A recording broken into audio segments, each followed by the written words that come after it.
내 이름은 김영자. 올해로 78세. 나는 지금까지 단 한 번도 법정에서 패소한 적이 없는 변호사입니다. 뉴욕 맨해튼에 위치한 해멀턴 앤드 조이스 LLP. 미국에서도 가장 영향력 있는 로펌의 파트너 변호사로 일해왔습니다. 하지만 그날 나는 그냥 늙은 동양 여자로만 보였던 모양입니다. 한국에서 유엔 법률 자문 회의를 마치고 돌아가던 날이었습니다. 비행기 시간보다 조금 일찍 도착했지요. 화장기 하나 없는 얼굴에 오래된 외투 하나 걸치고 늘 하던 대로 줄을 섰습니다. 퍼스트 클래스 라인에 들어서자 직원들이 저를 바라보며 표정을 바꿨습니다. 나는 그 눈빛을 너무도 잘 알고 있습니다. 왜 저 사람이 여기에 있지? 이코노미 탑승객인데 길을 잘못 들었나 보네. 자리가 없어서 이쪽으로 온 건가? 어느새 한 승무원이 다가왔고 말했습니다. 어르신 여긴 퍼스트 클래스 승객 전용입니다. 자리 번호 다시 확인해 보시겠어요? 나는 조용히 아무 말 없이 내 가방에서 탑승권을 꺼내 건넸습니다. 그 순간 그의 눈동자가 잠시 흔들렸습니다. 그는 탑승권을 몇 초간 바라보더니 조심스레 내게 말했습니다. 죄송합니다. 고객님, 제가 실례를 범했습니다. 안내 도와드리겠습니다. 말투가 바뀌고 표정이 바뀌고 그제야 나는 다시 숨을 돌릴 수 있었습니다. 하지만 내 안에 무언가는 이미 얼어붙고 있었습니다. 내가 만약 티켓을 내밀지 않았다면 그들은 어떻게 했을까? 그저 조용히 이코노미석으로 유도했을까? 혹은 퍼스트 클래스는 고객님의 자리가 아니라며 쫓아냈을까? 나는 평생을 남들 앞에 당당한 모습으로 살아왔습니다. 이민자로, 여성으로, 그리고 동양인으로 법조계에서 버티는 건 결코 쉽지 않은 일이었지만 결국 이 자리까지 왔습니다. 하지만 세상은 아직도 겉모습으로 판단합니다. 옷차림, 나이, 피부색, 말투, 이 네 가지를 가지고 사람의 능력과 가치를 쉽게 결정짓습니다. 그날 비행기 안에서 옆자리에 앉은 중년 백인 남성은 나를 힐끔 보더니 말없이 이어폰을 끼더군요. 그는 내가 누군지도 내가 어떤 일을 해왔는지도 모른 채 그냥 1등석에 탄 동양 노인이라 여겼겠지요. 나는 그게 속상하기도 하고 또 한편으론 씁쓸했습니다. 이 이야기를 왜 하느냐고요? 나 자신을 자랑하려는 것도 아니고 누군가를 비난하려는 것도 아닙니다. 나는 단지 말하고 싶었습니다. 사람을 판단하기 전에 그 사람이 살아온 시간을 먼저 보라고요. 눈에 보이는 것보다 중요한 건 보이지 않는 시간들이라고요. 오늘 제 이야기를 듣고 계신 분들께 작은 울림이라도 남길 수 있다면 그것만으로도 저는 충분합니다. 혹시 여러분도 누군가를 겉모습으로 판단했던 적이 있으신가요? 혹은 그 반대로 자신이 누군가에게 무시당했던 기억이 있으신가요? 이 영상이 그 기억들을 위로하고 다시 한번 사람다움에 대해 생각해보는 계기가 되었으면 합니다. 본격적인 저의 이야기를 시작 전에 구독과 좋아요, 그리고 알림 설정까지 해주신다면 앞으로 더 깊은 이야기를 여러분과 함께 나눌 수 있는 응원과 힘이 될 것입니다. 김영자는 1947년 경상북도 안동에서 태어났다. 아버지는 읍내에서 작은 양복점을 운영했고 어머니는 시골 장터에서 국수를 팔며 생계를 꾸려나갔다. 전기가 제대로 들어오지 않던 시절 한 장의 등잔불 아래서 영자는 처음으로 한글을 배웠다. 어릴 적부터 책을 좋아하던 아이였다. 그 시절 농촌에서 여자애가 책만 본다는 건 흔한 일이 아니었지만 아버지는 그런 딸을 꾸짖지 않았다. 오히려 낡은 책 몇 권을 읍내 책방에서 사다 주곤 했다. 그녀가 초등학교 5학년이 되던 해 아버지가 병으로 쓰러졌고 집안 살림은 무너졌다. 중학교 진학은 어려워졌지만 어머니는 손가락이 갈라지도록 일을 하며 딸을 학교에 보냈다. 나는 배워야 한다. 엄마가 손이 다 닳도록 키운다니까. 그 말 한마디로 영자는 책상 앞을 떠나지 않았다. 1965년 김영자는 서울의 한 사립여고를 졸업하고 국비 장학생으로 미국행 비행기에 올랐다. 이민이 아니라 유학이었다. 한국 정부와 미국의 협력 장학 프로그램 덕분에 미국 미네소타주의 작은 대학에서 법학과를 시작하게 된 것이다. 처음엔 한마디도 알아듣지 못했다. You may take your seat라는 말도 몰라서 강의실 앞에 멍하니 서 있다가 교수에게 쫓겨나기도 했다. 기숙사에서 인종차별적인 농담을 듣고 눈물로 베개를 적신 날도 많았다. 그러나 그녀는 물러서지 않았다. 도서관에서 하루에 5시간씩 영어 원서를 필기했고 휴일엔 서점에서 사전을 직접 복사해 단어장을 만들었다. 2년 후 그녀는 학과 전체 수석으로 졸업장을 받았다. 김영자가 로스쿨에 진학한 건 1970년이었다. 여성, 동양인, 이민자, 3가지 조건만으로도 입학은 절망적이었지만 그녀는 할 수 없다는 말을 받아들이지 않았다. 결국 그녀는 뉴욕주에 있는 컬럼비아 로스쿨에 합격했다. 그곳에서도 쉬운 날은 없었다. 수업 중 발언권을 무시당하기 일쑤였고 실습 인터뷰에선 왜 로스쿨에 온 거냐는 비아냥도 들었다. 그러나 그녀는 꺾이지 않았다. 졸업 직후 맨해튼에 위치한 중형 로펌 해멀턴 앤드 조이스에 입사했고 이후 20년 만에 이 로펌 최초의 동양계 여성 파트너가 되었다. 그녀의 전공은 인권과 노동, 이민자들이 부당해고를 당했을 때, 언어 장벽으로 법정에 서지 못했을 때, 김영자는 무료 변론을 자처했고 법정에서 단 한 번도 패소하지 않았다. 그런 이력 덕에 그녀에겐 무패의 여인이라는 별명이 붙었다. 그리고 로펌 내부에선 후배들에게 가장 강한 사람은 가장 조용한 사람이라는 말을 자주 남겼다.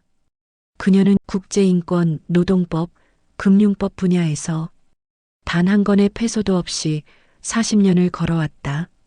하지만 무엇보다 놀라운 점은 그녀가 로펌의 파트너로서 활동을 끝낸 뒤 더욱 거대한 무대에서 영향력을 발휘하고 있다는 것이다. 김영자는 이제 일반적인 소송을 맡지 않는다. 그녀는 현재 미국 월스트리트에서 가장 영향력 있는 법률 자문가로 활동 중이다. 뉴욕 증권가의 대표 기업들, 글로벌 투자은행, 심지어 연방정부 산하 기관들까지 그녀의 조언을 받기 위해 순번을 기다린다. 하지만 아무나 그녀를 고용할 수는 없다. 김영자와 계약을 맺기 위해선 2가지 조건을 충족해야 한다. 하나는 윤리적으로 깨끗한 목적이어야 한다는 것. 다른 하나는 그녀가 직접 검토해 도울 가치가 있다고 판단하는 경우다. 이른바 선택받은 사람만이 그녀와 일할 수 있다는 공식이 법조계 안에 생겼다. 로펌을 떠난 지 10년이 넘었지만 김영자의 존재는 여전히 전설 그 자체다. 후배 변호사들 사이에서는 그녀와의 짧은 대화 한마디가 가르침이 된다고 여긴다. 그녀는 말이 적다. 하지만 단 한 문장으로 사건의 핵심을 꿰뚫는다. 법조계의 인물 평전에서 한 전직 연방판사는 그녀를 이렇게 표현했다. 김영자는 침묵 속에서 무게를 만들어낸 사람이다. 그녀는 절대 소리치지 않았고 그래서 더 많은 이들이 그녀의 말을 들으려 했다. 이제 그녀는 더 이상 누구와도 경쟁하지 않는다. 대중을 향해 자신을 드러내지도 않는다. 인터뷰 요청은 모두 정중히 거절하고 언론은 그녀의 근황을 추측하는 기사만 가끔 써낸다. 하지만 중요한 법안이 연방의회를 통과할 때, 국제금융 분쟁에서 미국이 중재자로 나설 때, 백악관 자문단의 이름 속에는 늘 조용히 그녀의 이름이 포함되어 있다. 그녀는 현재 월스트리트의 숨은 심장이라 불린다. 그리고 법조계 내부에선 여전히 이렇게 불린다. 그녀는 법 위에 있는 양심이다. 김영자의 삶은 부와 명예를 쫓아온 것이 아니었다. 그녀가 지금의 자리에 오른 건 단 하나, 옳은 걸 옳다고 말하는 것을 포기하지 않았기 때문이다. 그리고 바로 그 단단함이 세상을 바꾸는 법의 설계자로서 그녀를 지금의 자리에 올려놓은 것이다. 김영자가 인천국제공항에 도착한 건 비행기 출발 2시간 전이었다. 오전 11시 10분 뉴욕행 직항편. 좌석은 퍼스트 클래스 EA. 비행시간은 13시간 40분. 공식 업무였지만 늘 그렇듯 조용히 움직였다. 그날 그녀의 옷차림은 단순했다. 무릎 아래로 내려오는 회색 울코트. 허리가 약간 구부러진 어깨에는 낡은 갈색 가죽 서류 가방이 걸려 있었다. 헤어스타일은 정돈되지 않았고 화장기도 거의 없었다. 체크인 카운터 앞 퍼스트 클래스 전용 라인에는 양복을 입은 기업인들, 해외 출장 떠나는 외국계 임원들, 그리고 자녀들과 함께 여행을 떠나는 부유한 가족들이 줄지어 있었다. 그들 사이에 섞여 선 그녀를 보는 시선은 은근했고 분명했다. 처음엔 직원부터가 당황한 기색을 감추지 못했다. 컴퓨터 화면을 몇 번이나 들여다봤고 직접 탑승권을 확인하더니 잠시만요라는 말을 반복했다. 몇 분 후 한 여직원이 다가와 정중한 척하며 말했다. 죄송합니다. 고객님 퍼스트 클래스 승객 전용 라인이십니다. 혹시 티켓 다시 한번 보여주실 수 있으실까요? 김영자는 말없이 티켓을 내밀었다. 직원은 티켓을 받아들고 표정을 바꾸지 않으려 애쓰며 확인했다. 그리고 짧게 고개를 끄덕인 뒤 말했다. 확인되었습니다. 불편을 드려 죄송합니다, 고객님.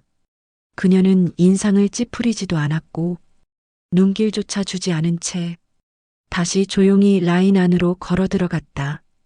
보안 검색대를 지나 게이트 근처에 앉아 대기하던 그녀는 조용히 커피를 마시며 책을 펼쳤다. 하지만 그 곁을 지나가는 사람들 몇몇은 호기심 섞인 눈길을 멈추지 않았다. 나이 든 어르신인데 혼자야? 말은 하지 않았지만 그들의 시선이 말하고 있었다. 탑승이 시작되자 그녀는 1번 탑승 그룹에 호출되었다. 줄 앞에 섰을 때 뒤에서 들려오는 중년 남성의 목소리가 작게 퍼졌다. 아, 여기도 시스템이 엉망이네. 퍼스트 클래스를 이렇게까지 섞어 놓으면 곤란하지. 누구를 향한 말인지는 뻔했다.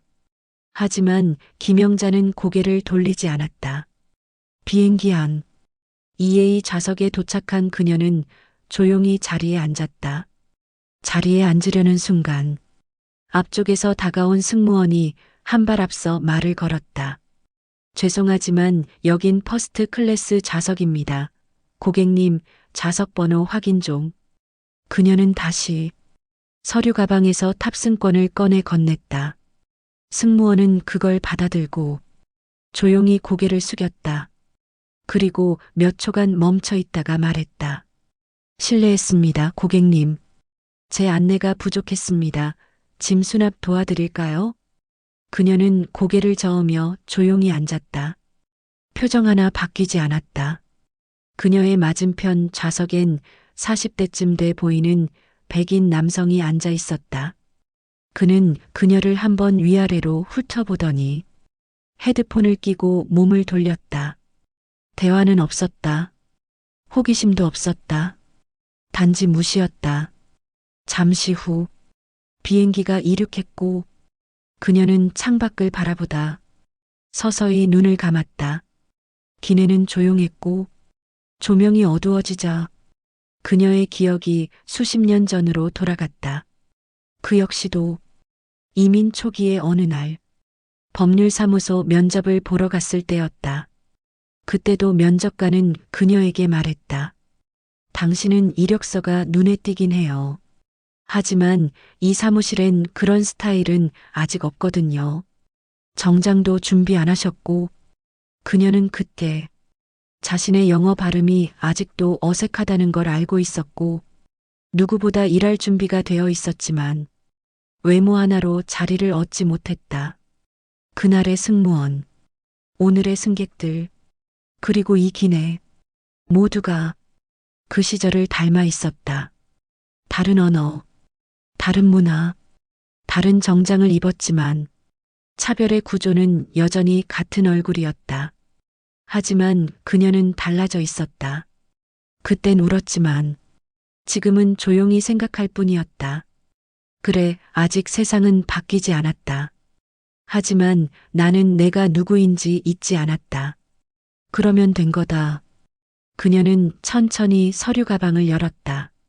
그 안에는 이번 회의에서 발표한 미국 마이너스 아시아 간 투자 분쟁 조정안 초안이 담겨 있었다.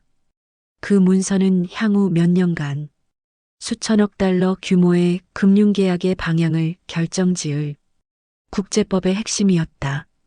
그리고 그 문서의 맨 아래 작성자 YOUNGJAKIM 이라는 서명이 적혀 있었다. 그녀는 그것을 다시 고쳐 쓰기 시작했다. 그 순간에도 옆자리 승객은 그녀가 단순히 노트에 낙서를 하는 줄로만 알았다. 기내에서의 차별은 늘 조용하게 시작됐다. 그날도 그랬다. 퍼스트 클래스 좌석에 앉은 김영자는 말없이 창밖을 보고 있었지만 그녀를 향한 시선들은 끊임없이 무언가를 말하고 있었다. 그녀는 여전히 단정한 외투를 입고 있었고 어깨에 걸친 오래된 가죽 서류 가방은 닳고 찢어져 있었다. 귀걸이 하나 없었고 화장기 없는 얼굴엔 세월의 선이 깊었다. 사람들은 말은 하지 않았지만 그녀는 이 자리에 어울리지 않는다는 판단을 서로의 눈빛을 통해 나누고 있었다. 첫 번째 갈등은 좌석 변경 요청으로 시작됐다. 뒷좌석의 백인 중년 남성이 승무원을 불러 세웠다. 목소리는 낮았지만 말은 명확했다. 저 앞에 계신 분 혹시 자리를 옮기실 수는 없을까요? 제가 개인적인 이유로 조용한 자리를 원해서요. 승무원은 당황한 듯 고개를 돌렸다. 그리고 조심스럽게 말했다. 어떤 이유이신지요? 그냥 분위기요. 그 대화는 좌석 주변 일부 승객들의 귀에 들어갔다. 그러나 그 누구도 나서지 않았다. 김영자 역시 듣고 있었지만 고개를 돌리지 않았다. 이전 같으면 그 정도의 무시는 아무것도 아니었을 것이다. 하지만 지금은 달랐다. 그녀는 단순한 손님이 아니었고 그 누구보다 세상을 잘 아는 사람 중 한 명이었다. 두 번째 갈등은 승무원의 무례한 행동으로 이어졌다. 식사 서비스가 시작되었을 때 그녀에게 제공된 메뉴는 단 한 가지였다. 치킨 하나 남아있는데 괜찮으시죠? 앞 좌석엔 랍스터와 와인이, 옆 좌석엔 비건 메뉴가 제공되었지만 그녀에게는 남은 것이 배정되었다. 이건 단순한 실수가 아니었다. 그녀가 탑승권을 내밀기도 전에 승무원의 눈빛은 이미 그녀를 이 자리에 어울리지 않는 사람으로 분류하고 있었다. 김영자는 조용히 포크를 내려놓았다. 식사는 하지 않았다. 대신 노트북을 꺼내 문서를 열었다. 공공교통 내 차별 사례 수집 보고서 초안. 그녀가 유엔에 제출할 준비를 하던 인종차별 및 연령차별에 대한 국제자문 초안이었다. 그녀는 해당 문서에 자신이 겪은 지금의 사례를 조용히 추가하기 시작했다. 세 번째 갈등은 명백한 조롱이었다. 식사를 마친 뒤 기내 커피를 마시던 한 여성 승객이 조용히 뒷사람과 대화를 나누다 갑자기 그녀를 보며 웃음을 터뜨렸다. 저 사람 혹시 기념 티켓 당첨 같은 거 아니에요? 이벤트로 퍼스트 클래스 탔다거나 그런 거? 그녀는 웃었다. 그러면서도 다른 승객들과 함께 조용히 김영자를 훑어보았다. 옆자리에 앉은 승객이 작은 소리로 말했다. 무시무시한 격차지. 누가 봐도 동떨어졌잖아. 이 분위기에서. 김영자는 아무 말도 하지 않았다. 말 대신 자신의 서류 가방을 조용히 열었다. 그리고 하나의 봉투를 꺼냈다.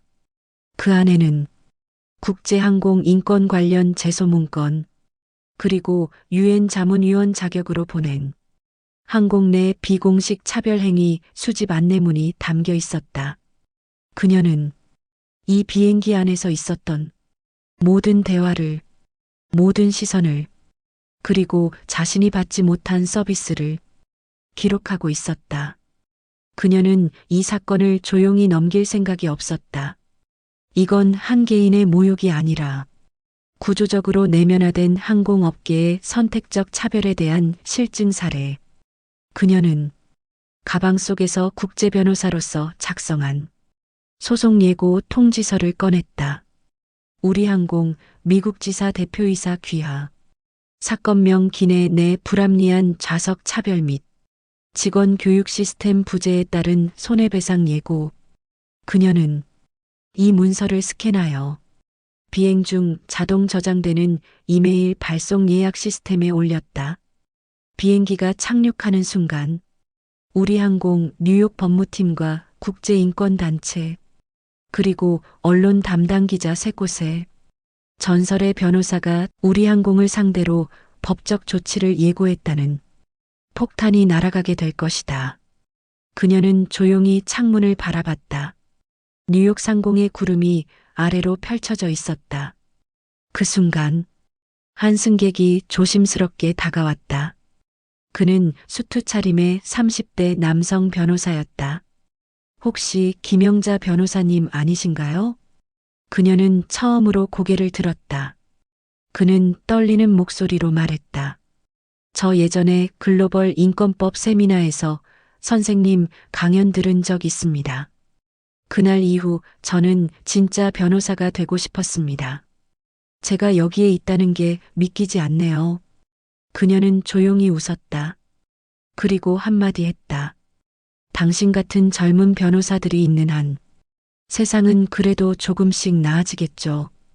기내에 있던 사람들은 그 대화를 들었고 그녀의 이름이 적힌 문서를 눈으로 확인했다.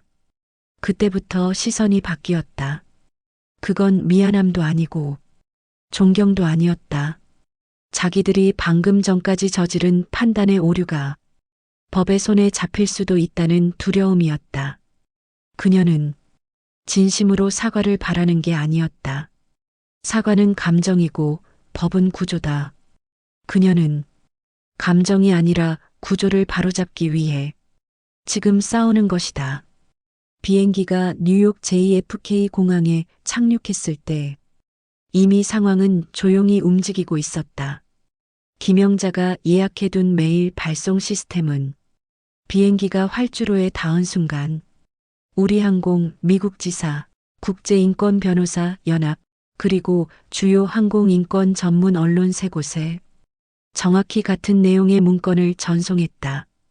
제목 항공 내 차별행위에 대한 법적 조치 사전 통보. 발신자 YOUNGJA 킴 시니어 리걸 아커텍트 UN 애드바이저리 보드. 그녀는 귀가하지 않고 곧장 로펌이 준비한 브리핑룸으로 향했다. 거기엔 이미 그녀의 자문을 받는 글로벌 인권 변호사 4명이 이번 사건을 함께 검토하기 위해 모여 있었다. 우리항공 미국 지사는 그날 오후 긴급하게 사내 대응 회의를 열었다. 그녀가 보내온 문건엔 단순한 기내 서비스에 대한 항의가 아닌 조직적 무의식 차별이라는 단어가 명확히 적혀 있었다. 그 말 한마디는 회사를 방어할 수 없게 만들었다. 그리고 문제는 김영자의 위치였다. 그녀는 단지 피해자가 아니었다. 국제법 위반 사례를 기록하고 이를 세계인권기구에 공식 보고할 수 있는 자격을 가진 법률 전문가였다. 우리항공 측은 당일 저녁 뉴욕타임스에 공식 입장문을 발표했다. 항공사 내 무의식적 차별에 대해 깊이 반성하며 해당 사안에 대해 내부 인권 교육 및 시스템 점검을 즉각 시행하겠습니다. 피해자분께 정중히 사과드리며 이후 추가적인 대화와 조율을 통해 재발 방지책을 마련할 예정입니다. 하지만 김영자는 침묵을 선택했다. 그녀는 사과를 원하지 않았다. 공식 사과는 감정의 정리가 아니라 구조의 개선으로만 의미를 가진다는 게 그녀의 철학이었다. 그녀는 로펌 내부 자문 회의에서 이 사건을 단순한 개인 피해 사건으로 종결하지 않기로 결정했다. 그녀는 소송을 예고한 게 아니라 사회적 구조 개편의 시작을 선언한 것이었다. 며칠 뒤 국제인권변호사 연합은 항공사 내 비공식 차별 문화를 주제로 집단 조사를 실시한다고 발표했다. 각국에서 유사 피해를 입은 사례 17건이 접수됐고 그중 5건은 김영자와 같은 겉모습, 나이, 출신 국가를 이유로 서비스 차별을 받은 경우였다. 그녀는 그 피해자들에게 변호사를 붙여주었다. 자신은 이름만 올렸다. 그 이름만으로도 법정은 조용해졌다. 며칠 후 CNN 기자와의 비공식 인터뷰 요청이 들어왔다. 그녀는 이례적으로 이를 수락했다. 단 하나의 조건을 걸었다. 카메라 대신 녹음기 하나만 허용해 주세요. 그리고 제 얼굴은 내보내지 마세요. 지금 중요한 건 제 말이지 제 이미지가 아니니까요. 그 인터뷰는 짧았다. 기자는 물었다. 왜 소송을 선택하셨나요? 그녀는 대답했다. 저는 저 하나가 무시당한 게 아니라 이런 사람이 이 자리에 왜 있지? 라는 시선 속에 우리 모두가 무너지는 걸 봤습니다. 그걸 멈추고 싶었을 뿐입니다. 지금은 기분이 어떠세요? 기분은 중요하지 않아요. 그보다 중요한 건 다음에 누군가가 저 자리에 앉았을 때 다시는 이런 일이 반복되지 않는다는 거예요. 인터뷰가 보도된 다음 날 SNS는 해시태그 김영자 변호사, 해시태그 1등 석차별, 해시태그 침묵이응답이라는 해시태그로 뒤덮였다. 사람들은 그녀를 향한 존경을 표했지만 그녀는 여전히 말이 없었다. 법은 말이 많지 않다. 그녀도 그랬다. 어느 저녁 한 어린 여성이 그녀의 로펌 앞으로 찾아왔다. 그녀는 동양계 미국인이었고 수줍은 얼굴로 말했다. 선생님, 저도 언젠가 그런 자리에 앉고 싶어요. 사람들이 저를 향해 고개를 드는 게 아니라 고개를 숙이게 만들고 싶어요. 제가 옳다는 이유로요. 김영자는 그 손을 조용히 잡고 말했다. 그게 가능하단 걸 증명하는 게 내 역할이었어. 이젠 내 차례야. 그녀는 다시 아무렇지 않게 문서 작업에 들어갔다. 퍼스트 클래스 좌석에서 시작된 싸움은 국제인권법의 또 다른 변화로 이어지고 있었다. 그녀는 그렇게 다시 조용히 세상을 고치고 있었다. 세상이 변했냐고요? 아직은 멀었습니다. 하지만 저는 누군가가 그 자리에 앉을 자격이 없다고 말할 때 그 자리에 당당히 앉아 있는 사람이 필요하다고 믿습니다. 그날의 비행기는 제게 상처가 되지 않았습니다. 왜냐하면 저는 그 상처를 증거로 바꿀 수 있는 사람이기 때문입니다. 하지만 그 자리에 앉아 있었던 사람이 저보다 어렸다면, 힘이 없었다면 그저 눈물만 삼켜야 했을 겁니다. 그래서 저는 행동했습니다. 개인적인 분노가 아니라 다시는 그런 눈물을 삼키는 사람이 없기를 바라는 마음으로요. 지금도 저는 여전히 서류를 읽고 문장을 고치고 싸우고 있습니다. 법이라는 이름의 칼을 들고 아무 말도 못한 사람들의 이야기를 대신하고 있습니다. 그리고 오늘 제 이야기를 들어준 여러분 덕분에 저도 위로를 받았습니다. 혹시 여러분도 한 번쯤 억울하게 판단받은 적 있으신가요? 혹은 누군가를 아무 생각 없이 오해했던 순간이 떠오르시나요? 그렇다면 그 기억들을 너무 오래 품지 않으셔도 됩니다. 사람은 언제든 배우고 언제든 바뀔 수 있으니까요. 오늘 제 이야기가 그 작은 변화의 시작이었으면 좋겠습니다. 그리고 앞으로도 이런 이야기들이 더 많이 전해졌으면 합니다. 구독과 좋아요, 그리고 알림 설정까지 눌러주시면 감사하겠습니다. 다음엔 또 다른 누군가의 목소리를 대신 들려드리겠습니다. 감사합니다.